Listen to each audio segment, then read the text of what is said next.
लोकशाहीची सर्वात मोठी थट्टा आजपर्यंत मी कधीही पाहिली नाही. म्हणजे राज्यामध्ये निवडणूक आयोगाच्या माध्यमातून मतदान प्रक्रिया सुरू असताना सुद्धा प्रचंड गोंधळ आहे. लोकांना मतदान करता येत नाही किंवा बोगस मतदान होतंय आणि निवडणूक आयोग अचानक निवडणुका जाहीर करतं, प्रचार करायला लावतं, परंतु अचानक निवडणूक आयोगच मतदानच घेत नाही, थेट तिथली मतदान प्रक्रियाच रद्द करते. म्हणजे तशा काही तक्रारी आहेत का? निवडणूक आयोगाकडे उत्तर नाही. आज महाराष्ट्रामध्ये ज्या नगरपालिकेच्या निवडणुकाच्या निमित्तानं मतदान होतंय 2 डिसेंबर निमित्त, आणि बऱ्याच मतदारसंघामध्ये बोगस मतदान, हे कुठल्या पक्षाचं सगळं खिचडीचं म्हणजे सगळा गोंधळ असताना सुद्धा बोगस मतदान करण्याची हिंमत त्या देशद्रोही लोकांमध्ये निर्माण होते आणि लोकशाही अस्वस्थ केली जाते. मन अक्षरशः हेलावून गेलं. म्हणजे मी नेहमी लोकशाही वाचवण्यासाठी बोलतोय, मी नेहमी संवैधानिक मूल्य जपले पाहिजे याच्यासाठी चर्चा करत असतो. तुम्हाला माहिती आहे, संतोष शिंदे ज्यावेळेस बोलतो त्यावेळेस त्याची भूमिका ही आपल्या राष्ट्राप्रती असते, आपल्या महाराष्ट्राप्रती असते, आपल्या देशासाठी, लोकशाहीसाठी आणि संविधानासाठी असते. पण हे सगळेच मूल्य ज्या तत्वावर चालतात ती या देशाच्या रचनेतली आयुध, एकतर केंद्र सरकार, राज्य सरकार, प्रशासन, लॉ अँड ऑर्डर आणि खास करून सरकार चालवणाऱ्या वेगळ्या वेगळ्या एजन्सीज. काय परिस्थिती आहे अहो. पोलिसांना माहितीये दिवसा ढवळ्या पैसे वाटले जात आहेत. काल 1 डिसेंबर असू द्या किंवा 30 नोव्हेंबर असू द्या, त्याच्या अगोदर सुद्धा कोकणात, मराठवाड्यात, पश्चिम महाराष्ट्रात, उत्तर महाराष्ट्रात सगळीकडे खुलेआम पैसे वाटले जात आहेत. पोलिसांना माहितीये. तिकडे रत्नागिरी, सिंधुदुर्ग, मालवण, रायगड किंवा इकडे बीड, धाराशिव, सगळीकडे पैसे बॅग मध्ये, गाडीच्या डिक्कीत किंवा सगळीकडे सापडतायत. पण जे पकडून देत आहेत त्यांच्यावर गुन्हे दाखल होत आहेत. पण जे पैसे वाटतायत त्यांना सरकार रूपी आशीर्वाद मिळतोय. अरे निवडणूक प्रक्रिया आहे की काय? उभ्या आयुष्यामध्ये राजकारण्यांच्या खास करून अशी निवडणूक प्रक्रिया कधीच रद्द पण झालेली नव्हती. म्हणजे आज मतदान झालं तर 3 दिवसांनी निकाल असायचा. आज मतदान आहे, उद्याचा निकाल सोडा, राज्यातला सगळीकडचा निकाल हा 21 तारखेला लागणार, 21 डिसेंबरला माननीय न्यायालयाने सांगावं लागलं. पण त्याच्यापेक्षा हाईट म्हणजे निवडणूक आयोगाने मतदान प्रक्रिया रद्द केली हो. म्हणजे या निवडणूक आयोगाला राज्यातली साधी नगरपालिकेची निवडणूक जर व्यवस्थित सुरळीत पार पाडता येत नसेल, माननीय मुख्यमंत्र्यांनी सुद्धा म्हणजे नाराजगी व्यक्त केली, सरकारनं केली, म्हणजे सगळ्याच गोष्टी आल्या. म्हणजे कुणाच्यातही समन्वय नाही, संवाद तर सोडून द्या. निवडणूक आयोगाकडे माणसं नाही आहेत का निवडणूक प्रक्रिया राबवायला? आता 2 डिसेंबर ते 21 डिसेंबर ते जे मशीन्स आहेत त्या सांभाळायच्या, याच्यात घोटाळा झाला तर बरं. बुलढाण्यासारख्या जिल्ह्यामध्ये बोगस मतदार सापडला. फक्त बुलढाण्यात सापडलाय का? आज मी धाराशिव जिल्ह्यातल्या कळंबचे एक नगराध्यक्ष पदाच्या उमेदवार आहेत आणि त्यांना तिथं ते ज्यावेळेस मतदान बूथ केंद्रावर भेटायला जातात, पोलीसच एका महिला नगराध्यक्ष उमेदवाराला एकेरी बोलतात, अर्वाच्य भाषा वापरतात. इकडे त्या निलेश राणेंना पैसेचं ते घबाड सापडलं, एकदा नाही 2दा शोधलं. गुन्हा दाखल पोलिसांनी कुणावर केला? निलेश राणेंवर. आणि कोकणात पकडलंय एका नगरपालिकेच्या त्या शहरामध्ये. म्हणजे राज्यात सगळीकडे पैशाचा धुमाकूळ आहे की नाही?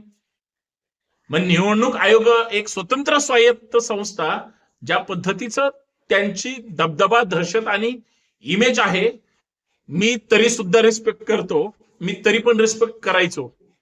पण आज नगरपालिकेची जी निवडणूक प्रक्रिया पाहिली ना, संपूर्ण महाराष्ट्रात गोंधळ आहे. वाईट वाटतं.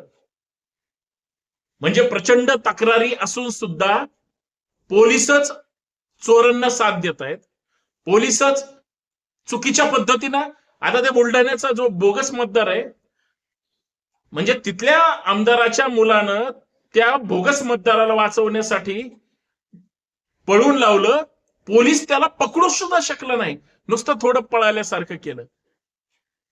तिकडं हिंगोलीमध्ये ते बांगर नावाचे आमदार मतदान केंद्रावर जाऊन एका वयस्कर महिलेला सांगतात, मतदान झालं का? नाही, करते म्हणाली ती. तर ते म्हणले, हेच दाब, बघ पलीकडे चिन्ह आहे. अरे, माध्यमांवर बातम्या आल्यानंतर त्या माणसावर गुन्हा दाखल झाला. म्हणजे निवडणूक प्रक्रिया निपक्षपातीपणे पाहिजे ना. पक्षांची निवडणूक आहे म्हणल्यावर पक्षपातीपणाच निवडणूक आयोग करतोय. निपक्षपाती कोण आहेत? आता कोण राहिलं? वाईट वाटलं. म्हणजे महाराष्ट्रामध्ये असा निवडणूक म्हणजे त्या प्रक्रियेचा, आयोगाचा गोंधळ. म्हणजे मी आजपर्यंत 18 वर्ष पूर्ण झाल्यापासून आतापर्यंत 25 वर्षात किती निवडणुका आल्या, आणि सध्या तर रेकॉर्ड आहे निवडणुकांचं. हे सगळं पाहत असताना जर अशा प्रक्रिया जर आपल्याला पाहायला मिळत असतील, हे शुद्ध दुर्दैवी आहे. हे सांगायला म्हणजे कुठल्या एखाद्या महान राजकीय विश्लेषकाची सुद्धा गरज नाही. आणि हे महाराष्ट्रात घडतंय. सगळ्यात वाईट गोष्ट म्हणजे काय, सध्याच्या राज्याचे निवडणूक जे प्रमुख आहेत आणि त्यांची जी प्रक्रिया आहे, मला असं वाटतं यांचंच प्रशिक्षण अपुरं पडलं की काय.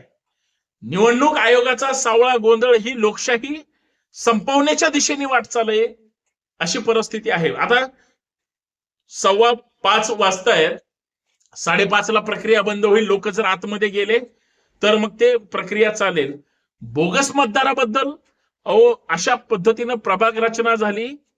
1 मध्ये राहणारा मतदार हा 2 किंवा 3 मध्ये त्याचं नाव आलं, तो कशाला दुसरीकडे जाऊन मतदान करेल? तिसरी शाळा कशाला शोधेल मतदान केंद्रावर जाऊन मतदान करायला? उमेदवारांची सुद्धा इतकी धावपळ झाली की एक एक मतदार शोधून त्याला गोळा करून आणायची परिस्थिती. म्हणजे मतदार यादीमध्ये घोळ. बघा, लक्षात ठेवा, निवडणूक आयोगाने ज्या पद्धतीची निवडणूक प्रक्रिया नगर परिषदेची राबवली ही अत्यंत बोगस, वादग्रस्त आणि महाराष्ट्राच्या खरं तर एक संबंध फक्त राज्यापुरत्या लोकशाहीला सुद्धा म्हणजे ती न शोभणारी आहे असं म्हणावं लागेल.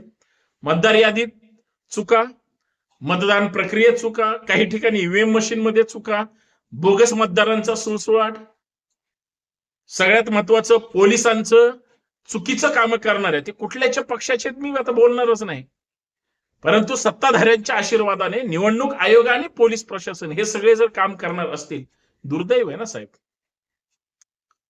आणि सगळ्यात वाईट गोष्ट म्हणजे ज्यांनी एखाद्या गोष्टीवर आक्षेप घेतला त्याचा आक्षेप तर ऐकून घ्यायचं नाही, त्यांनीच तिथं निवडणूक प्रक्रिया भंग केली, मग त्याच्यावर गुन्हे दाखल करायचे, त्याला कोंडीत पकडायचं. अरे काय धंदा चाललाय हा? तुम्ही रक्षक आहेत की भक्षक आहेत? अशी परिस्थिती जर महाराष्ट्रात असेल, अशी प्रक्रिया जर महाराष्ट्रात असेल, लोकांचा विश्वास नाही होणार. आता काही नगर परिषदांचे मतदान त्या ठिकाणी घेतलेच नाही, कारण मतदान प्रक्रियाच अचानक निवडणूक आयोगाने आज प्रचार संपला 10 वाजता, उद्या मतदान आहे, ते म्हणले नाही, अजिबात निवडणुका होणार नाहीत, काही दिवसानं घेऊयात. आता मला सांगा, त्या उमेदवारांची, ते कुठल्याही पक्षाची असू द्या, पक्ष असू द्या, पैसा खर्च केला, प्रचार यंत्रणा राबवली, चिन्ह लोकांमध्ये पोहोचलं, त्यांची सगळी प्रक्रिया झाली आणि निवडणूक रद्द करून टाकली.